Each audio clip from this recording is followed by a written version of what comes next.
আন্দোলনে নিহত শহীদ ইসমামুল হকের কবর জিয়ারতে লোহাগাড়ায় জামায়াতের আমির ড শফিকুর রহমান। জামায়াতে ইসলামীর আমির ড শফিকুর রহমান বলেছেন, ছাত্রজনতা বাংলাদেশের ১৮ কোটি মানুষকে জালিমের জুলুম থেকে মুক্ত করেছে। তিনি আজ ২১শে আগস্ট বুধবার দুপুরে চট্টগ্রামের লোহাগাড়ায় কোটা আন্দোলনে নিহত শহীদ ইসমামুল হকের কবর জিয়ারত করতে এসে এক সমাবেশে এসব কথা বলেন।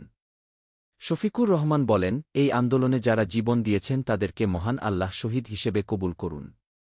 যারা আহত হয়েছেন তাদেরকে সুস্থতা দান করুন। তাদের সবাইকে দুনিয়া ও আখিরাতে সম্মানিত করুন। তাদের এই ত্যাগের বিনিময়ে বাংলাদেশে ইনসাফ প্রতিষ্ঠিত হোক।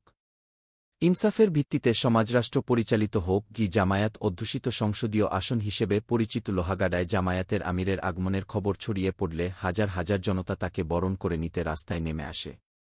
এ সময় আরও উপস্থিত ছিলেন জামায়াতের সহকারী সেক্রেটারি জেনারেল মোহাম্মদ শাহজাহান, চট্টগ্রাম মহানগরীর আমির সাবেক এমপি শাহজাহান চৌধুরী, চট্টগ্রাম জোনের টিম মেম্বার অধ্যাপক জাফর সাদেক, চট্টগ্রাম দক্ষিণ জেলা আমির অ্যাডভোকেট আনোয়ারুল আলম চৌধুরী, সেক্রেটারি অধ্যক্ষ মাওলানা বদরুল হক, বান্দরবান জেলা আমির এস আব্দুস সালাম আজাদ, লোহাগাড়া উপজেলা আমির অধ্যাপক আসাদুল্লাহ ইসলামাবাদী, সেক্রেটারি মাওলানা আবুল কালাম, সহকারী সেক্রেটারি অধ্যক্ষ মাওলানা নোমান, আমিরাবাদের সাবেক চেয়ারম্যান কাজী মাওলানা নুরুল আলম চৌধুরী, বড়হাতিয়ার সাবেক চেয়ারম্যান মুহাম্মদ জুনায়েদ, চুনতি মাদ্রাসার সাবেক অধ্যক্ষ মাওলানা হাফিজুল হকসহ জামায়াতের বিভিন্ন স্তরের নেতৃবৃন্দ। Report, post TV.